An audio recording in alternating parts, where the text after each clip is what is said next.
আসসালামু আলাইকুম এভরিওয়ান, আশা করি সবাই ভালো আছেন। আমি আলহামদুলিল্লাহ আপনাদের দোয়ায় খুবই ভালো আছি। তো আজকে আবারও কিন্তু ভিডিও নিয়ে চলে আসলাম আপনাদের মাঝে। তো দেখতে পাচ্ছেন আমাদের এখানে কিন্তু তিনটা বেজ স্পিকার ক্যাবিনেট আছে। একটা হচ্ছে 8 ইঞ্চি বেজ স্পিকার এবং দুইটা হচ্ছে 12 ইঞ্চি বেজ স্পিকার ক্যাবিনেট। কিন্তু এর ভিতরে একটা ব্যাপার আছে, এর ভিতরে হচ্ছে আপনার JBL বেজ স্পিকার ক্যাবিনেট। এটা আমাদের ভিডিও কখনো আমি দেই নাই, শুধু পাইনিয়ার নিয়ে ভিডিওগুলো করছি। তো JBL এর আপনারা কিভাবে তৈরি করবেন সেটাই আজকে দেখাবো আপনাদেরকে। আর এই ক্যাবিনেট গুলা কিরকম ফিনিশিং আমরা দিয়েছি সেটাও কিন্তু দেখিয়ে দেবো। আমাদের ক্যাবিনেট গুলার সাথে আমরা কি কি দিয়ে থাকতেছি কাস্টমারদের সেটাও কিন্তু দেখাবো। অনেক বড় ভাইয়ের আসলেও রিকোয়েস্ট ছিল, আমাদের যে কাস্টমার গুলো ছিল তাদের রিকোয়েস্ট ছিল, ভাই আপনি ভিডিও করে আপলোড করবেন ইনশাআল্লাহ। তো যাই হোক ভাই, আমাদের তিনটা জেলা থেকে তিনটা স্পিকার ক্যাবিনেটের অর্ডার আসছে। তো ইনশাআল্লাহ আমি এটা আপনাদেরকে পার্ট বাই পার্ট দেখিয়ে দেব, আমি ভিডিওতে শেয়ার করব আপনাদের। 8 ইঞ্চি বেজ স্পিকারের মাপটাও বলে দিব এবং পাইনিয়ারের সবই বলে দিব, পার্ট বাই পার্ট আপনাদেরকে বলে দিব।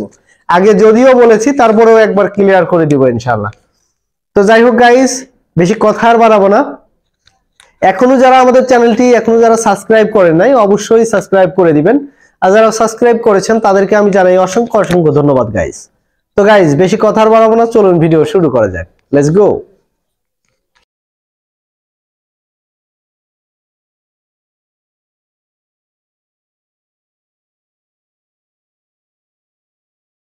সো গাইস দেখতে পাচ্ছেন আমাদের এখানে যে স্পিকার ক্যাবিনেট গুলা, আমি প্রথম এক এক করে শুরু করি, পাইনিয়ার থেকে শুরু করব আর 8 ইঞ্চি বেজ স্পিকারে এসে শেষ করব ইনশাআল্লাহ।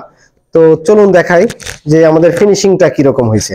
দেখেন আমাদের ফিনিশিংটা খুবই গ্লেজফুল ফিনিশিং, আর আমরা যে কালারগুলো ইউজ করেছি এটা ওয়াটারপ্রুফ। আমি পাইনিয়ারের ক্ষেত্রে বলবো যে পাইনিয়ারের অনেকগুলো ভিডিও দিয়ে আছে আমাদের। এটা হচ্ছে 1400 ওয়ার্ডের চায়না যে স্পিকারটা আছে পাইনিয়ার, সেটার জন্য।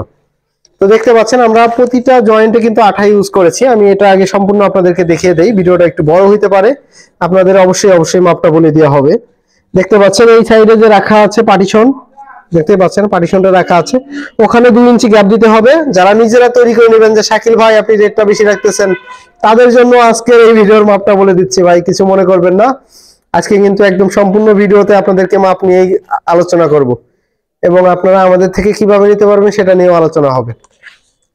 তো দেখতে পাচ্ছেন এখানে কিন্তু পার্টিশন রাখা আছে, আর প্রতিটা পয়েন্টে আপনারা একটা জিনিস মাথায় রাখবেন, বেজ স্পিকারের ক্ষেত্রে কোথাও যেন ফাঁকা না থাকে, এটা সবসময় দেখতে হবে। পুটিং দিয়ে হোক আর যেভাবেই হোক ওইটা অফ করে দিতে হবে।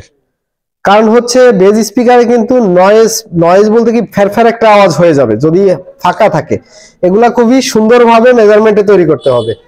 আর আমি বেজ স্পিকারটার আমি মাপটা বলে দিচ্ছি, যারা মানে পাইনিয়ারের ক্ষেত্রে যারা জানেন আগে থেকে ভিডিও দেখেন তাদের কাছে তো অবশ্যই জানেন তারা। আমি আবারও মাপটা বলে দিচ্ছি, এখান থেকে এখানে হচ্ছে 16 ইঞ্চি, আর এখান থেকে এখানে হচ্ছে 18 ইঞ্চি, আর এখানে গ্যাপ রাখা হয়েছে হচ্ছে আপনার হাওয়ার এয়ার পাসের লাইনের জন্য হচ্ছে আপনার 2 ইঞ্চি। ঠিক আছে, 2 ইঞ্চি থেকে আপনি 2.5 ইঞ্চি দিতে পারবেন এখানে। আর মূলত হচ্ছে স্পিকার যারা বেস পছন্দ বেশি করেন তারা গ্যাপটা কম দিবেন বলতে কি 1.5 ইঞ্চি পর্যন্ত করা যাবে। এরপরে করলে কিন্তু স্পিকারের প্রেসারে স্পিকার নষ্ট হয়ে যাবে কয়েল। তো যাই হোক, এটা আমি বুঝিয়ে দিলাম। আর এই দেখেন আমাদের স্পিকার টার্মিনাল গুলা, এগুলো হচ্ছে পাইনিয়ারের স্পিকার টার্মিনাল। আমরা প্রতিটা স্পিকারের ক্যাবিনেটের সাথে কিন্তু এরকম স্পিকার টার্মিনাল এবং ফোম ইউজ করে থাকি। এগুলা যখন প্যাকেটিং এ যাবে তখন কিন্তু আমরা ফোম ইউজ করে দিব। তো যাই হোক, আমি একটু পিছন থেকে দেখাই। এখানে পাইনিয়ার যেহেতু ডাবল ভয়েস কয়েল, এর জন্য আমরা এখানে 2টা স্পিকার টার্মিনাল রেখে দিয়েছি। এখান থেকে আপনারা সিরিজ করে বাইরে থেকে সিরিজ করেও চালাইতে পারবেন। তো এর জন্য এই সুবিধাটা রেখে দেওয়া হয়েছে। আর ক্যাবিনেটের ফিনিশিংটা তো দেখতেই পাচ্ছেন। অনেক বড় ভাই আসলে কমেন্ট করেন, খুবই কষ্ট লাগে, হোয়াটসঅ্যাপে নক দিয়ে কমেন্ট করেন যে ভাই ক্যাবিনেটের রেট বেশি হয়ে যাচ্ছে। ভাই আপনাদেরকে একটা কথা বলি, আপনারা নিজেরা, আপনাদেরকে আমি মাপ বলে দিচ্ছি, সঠিক মাপ বলে দিচ্ছি, আপনারা নিজেরা তৈরি করে দেখেন ভাই কত কষ্ট লাগে একটা ক্যাবিনেট তৈরি করতে গেলে। ভাই এরকম শুধু ফিনিশিংটা দেখতেছেন, এই ফিনিশিং এর পিছনে অনেকগুলা কাহিনী পড়ে আছে ভাই, সেটা একটু দেখবেন। আর আমি আপনাদেরকে এখন মাপটা বলে দিই প্রপারলি ভাবে। এদিকের মাপটা তো বলে দিলাম, এদিকে আছে 16 ইঞ্চি, এদিকে আছে হচ্ছে 18 ইঞ্চি উচ্চতা, আর এদিকে হচ্ছে আপনার 22 ইঞ্চি দিছি, এইদিকে হচ্ছে 22 ইঞ্চি। আপনারা পাইনিয়ার স্পিকারের ক্ষেত্রে এইখান থেকে এখানে 22 ইঞ্চি দিতে পারেন, মানে 18 ইঞ্চি থেকে শুরু। ঠিক আছে, 18 ইঞ্চি থেকে শুরু, 22 ইঞ্চি 24 ইঞ্চি হাইস্ট দিতে পারবেন। এরপরে কিন্তু কেউ দিবেন না, কারণ হচ্ছে তাহলে পারে অলরেডি মানে ভিতরেই থেকে যাবে আওয়াজটা, বেসটা ভিতরেই থেকে যাবে। তো এটা 22 দিলে পারে কিংবা আপনার 20 দিলে পারে, সব থেকে ভালো হয়। 22, 20, 21 এরকম দিলে সব থেকে পারফেক্ট হয়। তো এটার মাপ তো আমি আপনাদেরকে বলে দিলাম। এখন এই সাইডে রাখা হচ্ছে আপনার JBL এর বেজ স্পিকার ক্যাবিনেট। এটা ওই সেম ক্যাটাগরিতেই, কিন্তু এটার একটু এমন তেমন আছে। দেখতে পাচ্ছেন এখানে যে সিস্টেমটা, এখানে রাখা হয়েছে হচ্ছে আপনার 2.5 ইঞ্চি, এখানে রাখা হয়েছে হচ্ছে 2.5 ইঞ্চি। আর ভিতরের যেটা গ্যাপ রাখা হয়েছে, যেহেতু JBL, ভিতরের গ্যাপটা রাখা হয়েছে হচ্ছে আপনার 2 ইঞ্চি। আবার ভাবেন না কেউ যে এই দিকের গ্যাপ, এই দিকের গ্যাপটা রাখা হয়েছে হচ্ছে 4 ইঞ্চি। আর এই যে ভিতরে যে ইয়ার পাশের লাইনটা রাখা হয়েছে, এটা হচ্ছে 1.5 ইঞ্চি, এরকমই আছে, বুঝছেন? 1.5 ইঞ্চি থেকে 2 ইঞ্চি, এর উপরে হবে না। 2 ইঞ্চি দিলে বেশি ভালো হবে। আর এটা হচ্ছে JBL এর জন্য। এই ভাই হচ্ছে মূলত হচ্ছে আপনার বেসটা ভালো চাচ্ছে, এর জন্য হচ্ছে এইভাবে তৈরি করা। আর দেখতে পাচ্ছেন ফিনিশিং এর ক্ষেত্রে, কোথাও নাট স্ক্রু দেখতে পারবেন না, এবং কি কোথাও জয়েন্টও দেখতে পারবেন না ইনশাআল্লাহ। একদম কোম্পানি থেকে যেভাবে বক্স আসে ইনশাআল্লাহ সেরকম ভাবে তৈরি করে দেওয়া সম্ভব। তো ইনশাআল্লাহ এটার মাপ যেটা, এটার মাপ হচ্ছে আপনার 16.5 ইঞ্চি চওড়া, 16.5 ইঞ্চি, এবং এখান থেকে এখানে আছে 18 ইঞ্চি। সেম সিস্টেমই, সেম ক্যাটাগরি, কিন্তু এই যে ভিতরের পার্টিশনটা একটু একটু এদিক সেদিক আছে।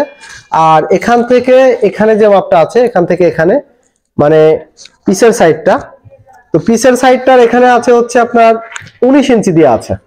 দেখতে পাচ্ছেন এখানে দেওয়া আছে হচ্ছে 19 ইঞ্চি। এইখান থেকে আমি আপনাদেরকে একটু দেখাই, যেহেতু ক্যাবিনেট দুইটা রাখা, এইখান থেকে এখানে দেওয়া আছে হচ্ছে 19 ইঞ্চি। আর এখানে আপনার বেজ স্পিকার, তো আপনার যেটা JBL এর বেজ স্পিকার, সেটা হচ্ছে আপনার বেজ স্পিকারের ক্যাবিনেটে তো আপনার সিঙ্গেল ভয়েস কয়েল, তো এই জন্য একটা আর কি টার্মিনাল করে দেওয়া হয়েছে। দেখতেই পাচ্ছেন একটা টার্মিনাল করে দেওয়া হয়েছে। আর আপনার 8 ইঞ্চি, এটাই হচ্ছে আপনি নিপ্পন আমেরিকান বলেন, কিংবা আপনার JBL বলেন, কিংবা আপনার ফিওরি বলেন, নিপ্পন আমেরিকান বলেন, বুশম্যান বলেন, কিংবা LG ডাবল ম্যাগনেট বলেন, যে কোনো স্পিকার আপনি এটাই খুবই সুন্দরভাবে চালাইতে পারবেন। কারণ হচ্ছে এটা এমন ভাবে তৈরি করা, মূলত সব ধরনের স্পিকারে আপনি এটা ইউজ করতে পারবেন। তো যাই হোক, এটা দেখতে পারলেন, এটার ভিতরের যে সিস্টেমটা, ভিতরের পার্টিশন দেখতেই পাচ্ছেন। আর আমাদের প্রতিটা স্পিকার ক্যাবিনেটে আমরা আঠা মেরে থাকি, আপনারা দেখতেই পাচ্ছেন। বেজ স্পিকারের ক্ষেত্রে যারা যারা তৈরি করবেন, মূলত আঠা কিন্তু বেশি বেশি করে ইউজ করতে হবে, কারণ এগুলা অনেক প্রেসার পড়ে। স্পিকারে প্রচুর প্রেসারের কারণে কিন্তু একটা বেজ বের হয়, তো এগুলা কিন্তু বুঝতে হবে। দেখতে পাচ্ছেন আমরা আঠা ইউজ করেছি কিভাবে, এবং এখানে কিন্তু একটা দিয়ে দিবেন, মাডাম মারিয়ে দেবেন একটা। আর উপরে যেটা দেখতে পাচ্ছেন, ওইখানে রাখা হয়েছে হচ্ছে 3 ইঞ্চি, আর এইখানে রাখা হয়েছে হচ্ছে আপনার 1.5 ইঞ্চি। দেখতে পাচ্ছেন এই মাপে তৈরি করবেন। আর এখান থেকে এখানে আছে হচ্ছে আপনার 11 ইঞ্চি, এখান থেকে এখানে আছে 11 ইঞ্চি, আর এখান থেকে এখানে আছে হচ্ছে 14 ইঞ্চি। তো এগুলা বুঝতে পারলেন। আর এখান থেকে এখানে আছে হচ্ছে 17 ইঞ্চি, এখান থেকে এখানে আছে হচ্ছে 17 ইঞ্চি। 17 ইঞ্চির বেশি কেউ দিবেন না 8 ইঞ্চি বেজ স্পিকার ক্যাবিনেটে, তাহলে কিন্তু বেস কোয়ালিটি একদমই কিন্তু লো পাবেন। যত ভালো মানের স্পিকারই লাগান, বেস পাবেন না। একটা ক্যাবিনেটে কিন্তু পারে একটা বেজ আনতে, এবং একটা স্পিকারও প্রয়োজন, মানে সবকিছুই ভালো প্রয়োজন। ঠিক আছে, তো এটাই বললাম। আর আমাদের এখান থেকে আপনারা যদি কেউ নিতে চান, স্পিকার ক্যাবিনেট নিতে পারবেন, এবং স্পিকার নিতে পারবেন। সাউন্ডের যাবতীয় যন্ত্রাংশ আমাদের কাছে পেয়ে যাবেন। আমাদের স্ক্রিনে দেওয়া নাম্বার থাকবে, যোগাযোগ করে বাংলাদেশের যে কোনো জেলায় নিতে পারবেন, সুন্দরবন কুরিয়ারের মাধ্যমে যে কোনো জেলায় নিতে পারবেন। আর যদি কোনো বড় ভাই আসলেও মাপ যদি ভুলে যান, যদি আপনাদের মাপ প্রয়োজন হয়, ডাইরেক্টলি ভাবে আমাদের স্ক্রিনে দেওয়া নাম্বার থাকবে, অবশ্যই ফোন দিবেন। যে কোনো বিষয়, যদি ইলেকট্রনিক্স এই সাউন্ডের জগতে কোনো কিছু হয়, অবশ্যই ফোন দিবেন। আমরা আপনাদেরকে যথেষ্ট পরিমাণ চেষ্টা করব আপনাদেরকে সঠিকটা জানানোর, এই আর কি বলবো।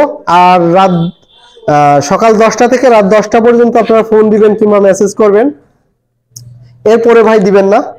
খুবই কষ্ট লাগে আসলেও, সারাদিন কাজ করার পরে আসলেও যখন রাত্রেবেলা যখন ঘুমের ডিস্টার্ব হয়, খুবই কষ্ট লাগে। আপনারা কেউ ওইরকম ডিস্টার্ব করবেন না, রাত্রে কখনো ডিস্টার্ব করবেন না, কারণ হচ্ছে সারাদিন আসলেও খুবই কাজ করে ক্লান্ত হয়ে যায়। কেউ মনে কিছু নিবেন না ভাই, আসলে সকাল 10টা থেকে রাত 10টার ভিতর ফোন দিবেন, মেসেজ করবেন, অবশ্যই রিপ্লাই দিব ইনশাল্লাহ। ডাইরেক্টলি ভাবে ফোনই দিয়ে দেবেন, আমরা কাজে ব্যস্ত থাকি, ফোন দিলে সব থেকে ভালো হয়, মেসেজ পড়ার মতো সময় থাকে না, ফোনই দিয়ে দেবেন ইনশাল্লাহ। তো যাই হোক, কেউ আমার মনে কোনো কিছু কষ্ট নিয়েন না, ছোট ভাই হিসাবে আসলে যদি কোনো কিছু ভুল করে থাকি, অবশ্যই ক্ষমার দৃষ্টিতে দেখবেন। আর এরকম ধরনের ক্যাবিনেট নিতে আমার সাথে অবশ্যই ডাইরেক্টলি ভাবে ফোন দিয়ে যোগাযোগ করে নেবেন। আর আমাদের এখানে হচ্ছে 1 সপ্তাহ সময় নেই ক্যাবিনেটের ক্ষেত্রে, ক্যাবিনেট রেডি করতে সময় লাগে, 1 সপ্তাহ সময় নিয়ে থাকি। যদি কেউ 1 সপ্তাহ সময় দিতে পারেন অবশ্যই আমাদের সাথে যোগাযোগ করবেন। অনেক লোক আসলে আমাদেরকে ফোন দিয়ে বলেন ভাই আমার ডাইরেক্টলি এখনই লাগবে। আমরা অর্ডার ছাড়া ভাই কাজ করি না, অর্ডার যখন দেয় তখনই আমরা শুধু তৈরি করে দিই, বুঝছেন? তো এই হচ্ছে ব্যাপার। আর বাংলাদেশের যে কোনো জেলা থেকে আপনারা চলে আসতে পারবেন ডাইরেক্টলি আমাদের কারখানায়। আমাদের কারখানার লোকেশন হচ্ছে রাজবাড়ী জেলা, বালিয়াকান্দি হচ্ছে থানা, আর আমাদের দোকানটা হচ্ছে শালমারা বাজারে।